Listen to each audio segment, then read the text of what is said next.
steel, and that they are always negotiating. You saw, in particular, the NASDAQ pair some of the losses from earlier, but then that was actually, now they're heading back down toward the session lows. He also said that the impeachment is a hoax. He talked about the promised tariffs that he is going to reinstate. He says against Brazil and Argentina having to do with steel, and saying that our steel makers and farmers will be very happy. Right now, let's turn back to oil ahead of that OPEC meeting on Friday. Julian Lee joining us to talk about the pressure to not do anything at this upcoming meeting. We did see a shift in tone, Julian, today, with a feeling that perhaps they would deepen the cuts in order to remove some of the inventory overhang. Can you give us a sense of what we've learned on that? Julian? Yeah. I just thank you for staying with us. I'm just wondering, we've seen a shift in tone this morning with respect to the pressure to possibly cut output more in order to reduce some of the inventory. Can you give us a sense of what we've learned on that?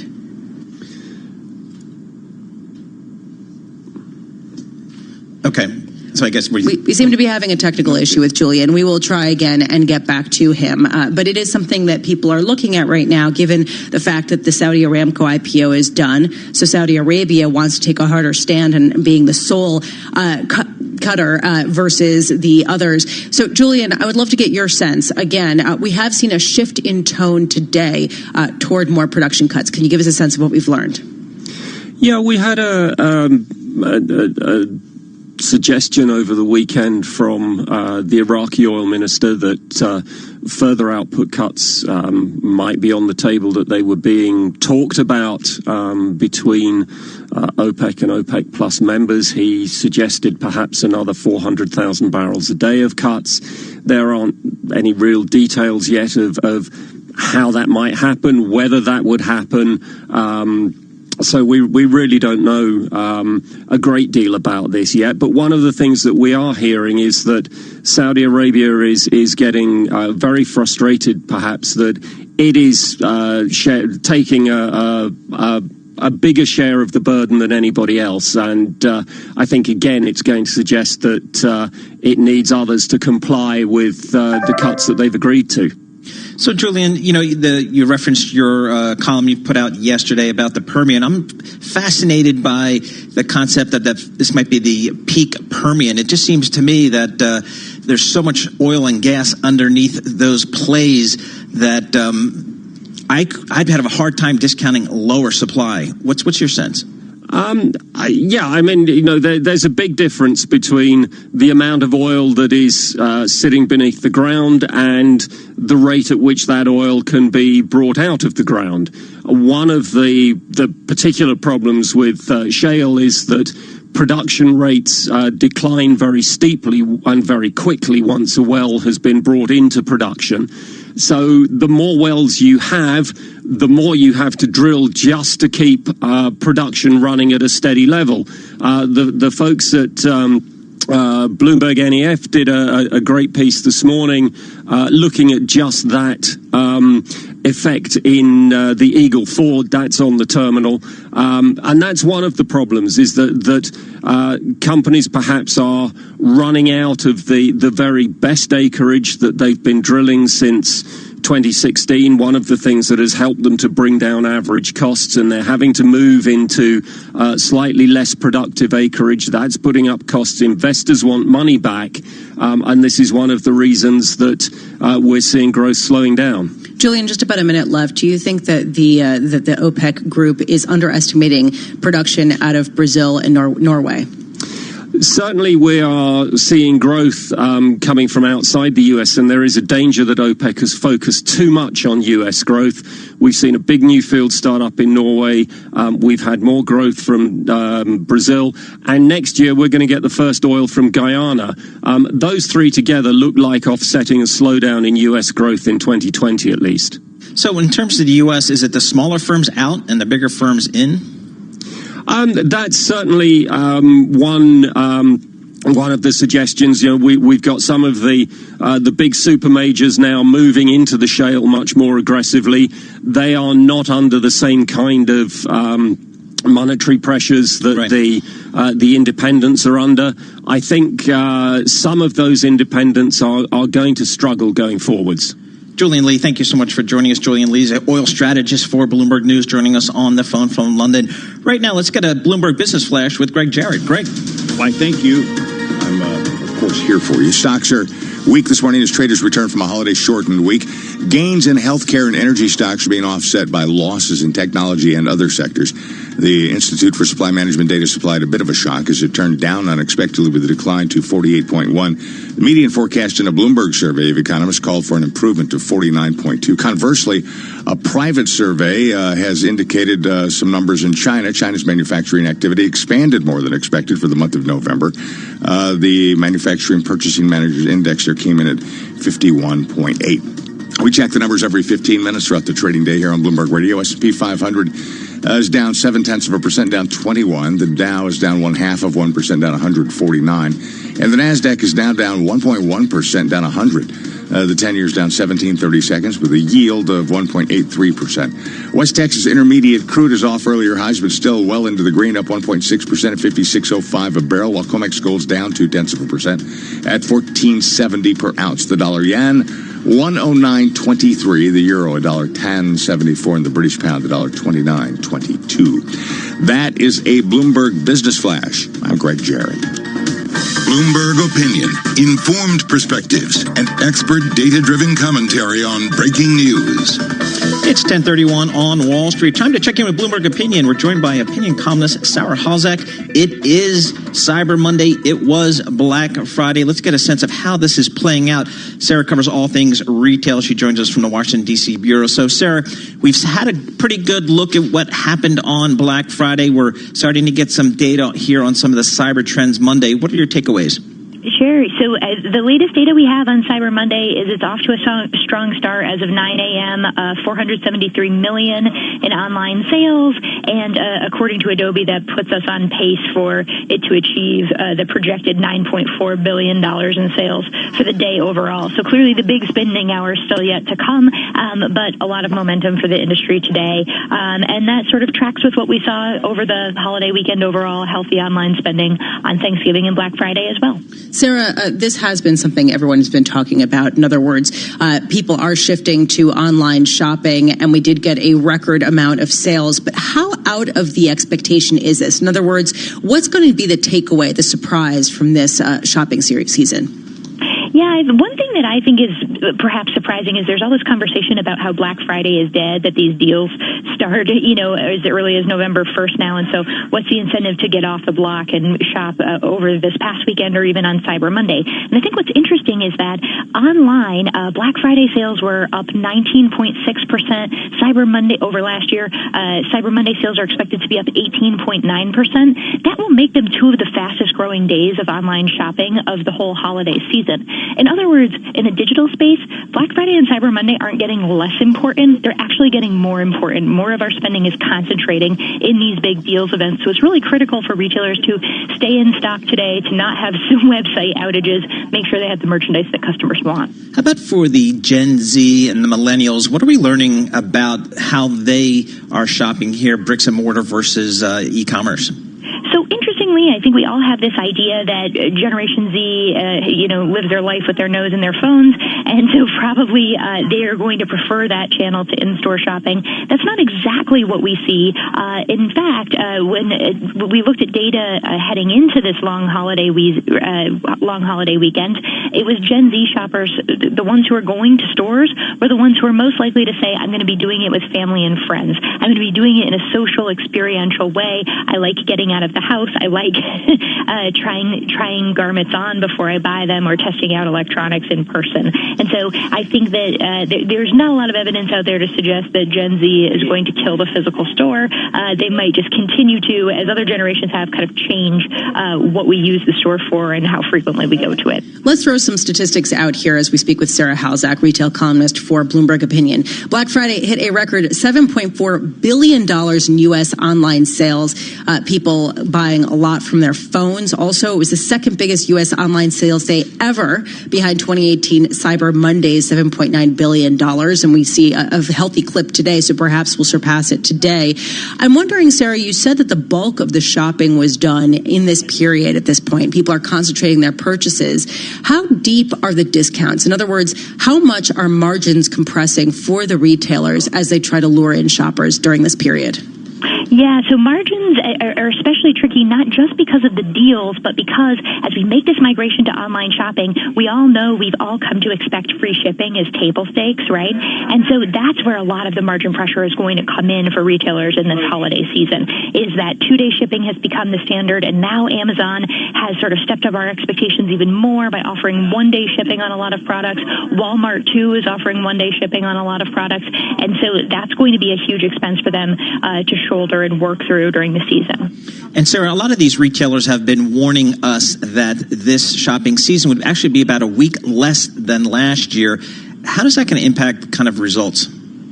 I'm skeptical that it will have a big impact on results, frankly, because, as we mentioned earlier, a lot of these deals have been in place since early November. Folks have gotten their shopping started earlier in the month. And if you look historically over time at whether there's a correlation between the years when Thanksgiving falls late and Thanksgiving falls early and whether or not holiday sales overall are strong, we just don't really see a clear correlation there. So I have no doubt that many retailers will trot that out as an excuse when they report their holiday sales results in January or February as a reason for their challenge, but I don't think that should have a big impact on how the season shapes up overall. I have to say, I don't want to be Debbie Downer, but I was reading this column in the New York Times about how Amazon wove itself into the life of an American city. And I did see American Factory, this documentary about what's been going on in Dayton, Ohio in particular, with a Chinese factory coming in. And it's not so much about trade wars and who is running the factory, but there is a shift away from human expertise toward humans just for now being better or at least less expensive than the machines. But at some point that will flip. Can you give us a sense of who the big winners and who the big losers are as we see this shift unfold before our eyes? Because basically the data that we're getting out of Black Friday and Cyber Monday is just confirming foot traffic falling in department stores and the focus on how fast you can ship, sort, and do all these things that computers eventually and robots will do. Sure. I think the winners and losers are the ones who are the winners, I should say, are the ones who are figuring out how to manage both a store portfolio and a digital portfolio. And I think Walmart, Target, and Best Buy are probably clearly in that winner circle. They've made a lot of investments in figuring out how to expand their online assortments, how to not get clobbered on price by Amazon in the digital space, and in certain cases use their stores as an asset. You know, Best Buy says that 40% of its online orders are picked up in stores. So clearly consumers like that click and collect model. It's a more profitable model for them. And by figuring out how to steer people to make that choice, they're figuring out how to do online shopping in a more profitable way. And so I suspect those will be the folks that come out as winners from this Thanksgiving to Cyber Monday stretch and from the holiday season overall. About 30 seconds, Sarah. Do we know what people are buying this year? Is it just electronics? So lots of Frozen 2 toys, Elsa certainly having an impact, LOL Surprise, another really popular toy property, and yes, it's always a big weekend for electronics, particularly in the online space. Strong sales of Samsung TVs and AirPods were some of the reports we saw coming out of this weekend. Sarah, did you buy lots of Frozen 2 gear? Tons, right? You're going to show up on television. I'm going to see her wearing a little Elsa outfit, I'm sure. No, not so much. Well, I'm expecting a girl baby, so maybe I should get ahead of the count on that and start buying some Elsa stuff for sure. Congratulations. Very exciting. I expect great things.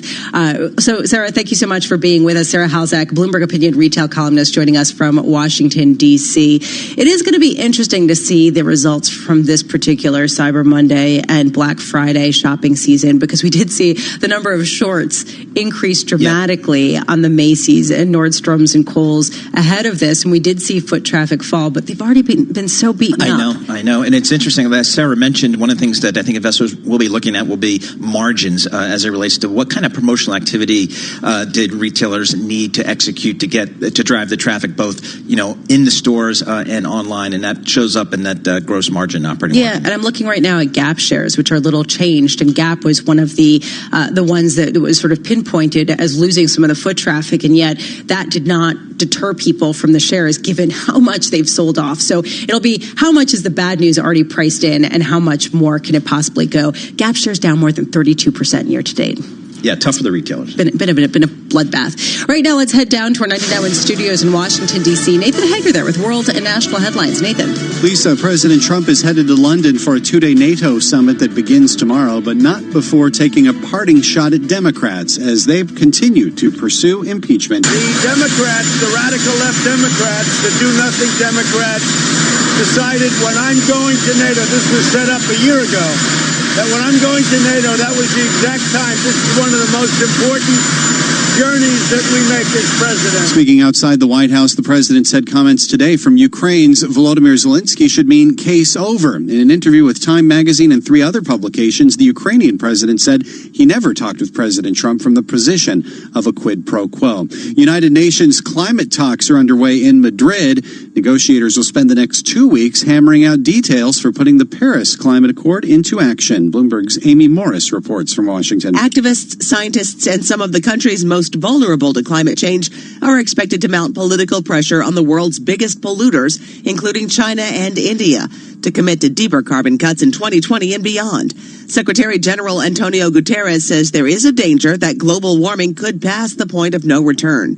In Washington, I'm Amy Morris, Bloomberg Radio. With the president in London, House Speaker Nancy Pelosi is leading a delegation of congressional Democrats in Madrid. Democrat Joe Biden is looking to breathe new life into his presidential campaign in Iowa.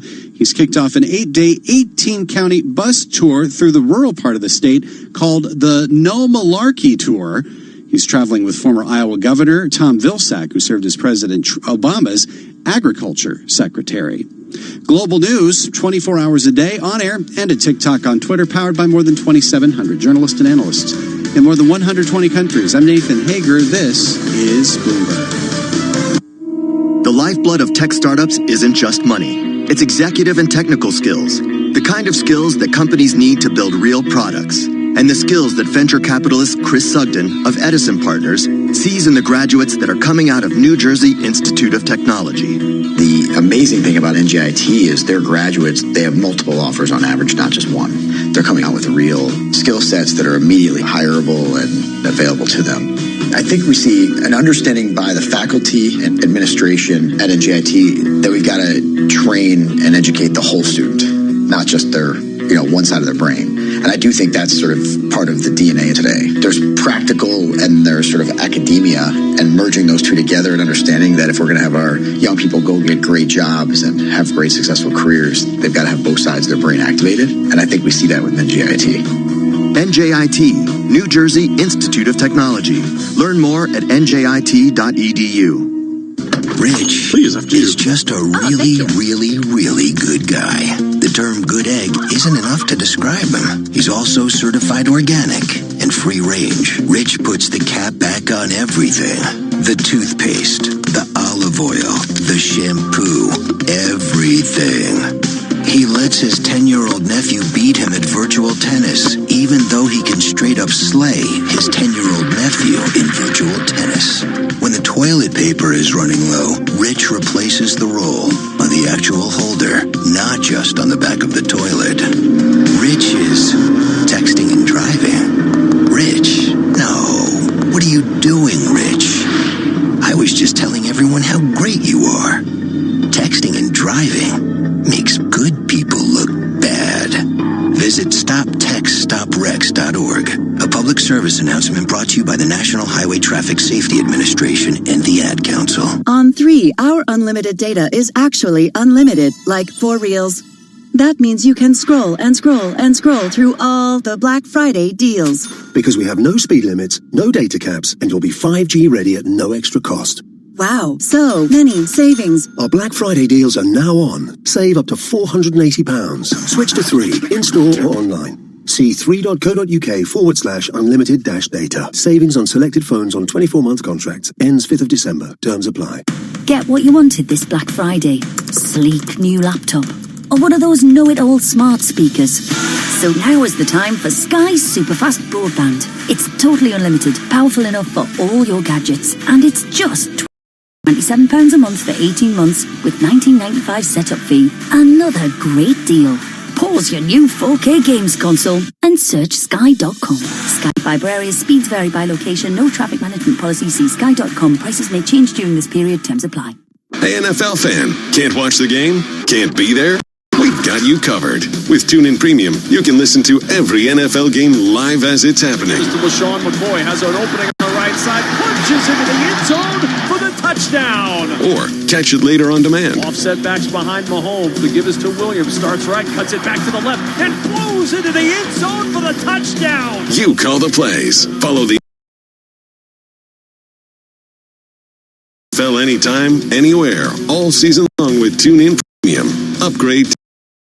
Cutting for the scores! On the goal line, Marshawn scores! Hockey fans, the 1920 NHL season is here. And tucks it home! And with this team, it's really fun to be a part of a team like that. You can hear the action live on TuneIn Premium. From regular season action to the All-Star Game and through the Stanley Cup in June. Hear the home and away call for every game, for every team live. At home or on the go, never miss a game with the NHL on TuneIn Premium. Upgrade today. Right now, instead of hearing this, you could be listening to the music that keeps you moving with TuneIn Premium. Find today's biggest songs and all your favorites commercial-free. Visit TuneIn.com/premium to upgrade. A lot of people aren't aware that TuneIn lets you listen to the same terrestrial stations that you pick up on your FM AM dial, except you can hear them from anywhere. To see all the stations broadcasting in your area, find the local radio section on the home screen. Keep it local with TuneIn. Hey, TuneIn listeners, Steve Kornacki here from NBC News. I want to tell you about a podcast I'm hosting called Article 2, Inside Impeachment. It's dedicated to bringing you the latest developments on the impeachment inquiry into President Trump. Every Monday, Wednesday, and Friday, I talk to NBC News reporters who are closest to the story to break down what's new, what matters, and what it means for the 2020 election. Search and favorite Article 2, Inside Impeachment on TuneIn. Far wing, elevates, triple bucket. The war of the crowd. The shot clock ticks down. Will the ball go in? The suspense is pure torture, but you wouldn't miss this for the world. And the replays just don't cut The it. sideline, the man, for three. TuneIn Premium brings you every minute of the NBA season streaming live, so you can be there when it matters most. Hear it now, hear it live on TuneIn. Fake in the lane, turnaround jumper from 8 feet is good on the Search right block. NBA Today to start listening. Hey, NFL fan, can't watch the game? Can't be there? No biggie. With your TuneIn Premium membership, you already have an all-access pass to every team and every game in the league. Amazing, right? Steps up, floats it towards, at the goal line, it's intercepted. Listen live as the action unfolds or on demand when you can. Anytime, anywhere, all season long. Throws right side, it is caught, it is in for the right side for the touchdown to Keenan. Search NFL today.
Markets, headlines, and breaking news 24 hours a day at Bloomberg.com.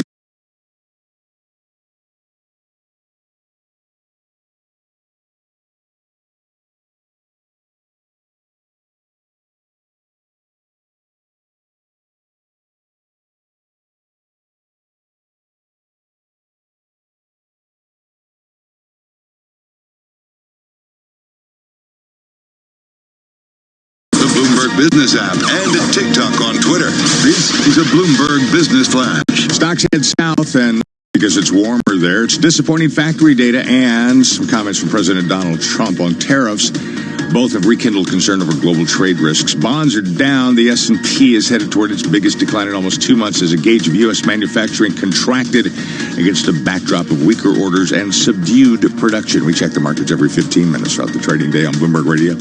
S&P 500 is down 0.75%, down 23. The Dow's down 0.6%, down 180. And the Nasdaq's down 1.25%, down 107.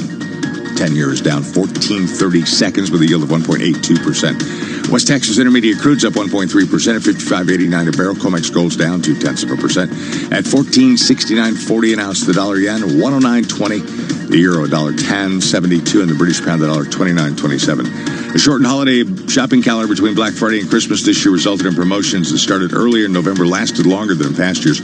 Target, Best Buy, Walmart, and Lululemon are widely mentioned by Wall Street analysts as early leaders based on surveys of shopping centers over the holiday weekend. That is a Bloomberg Business Flash. I'm Greg Jarrett.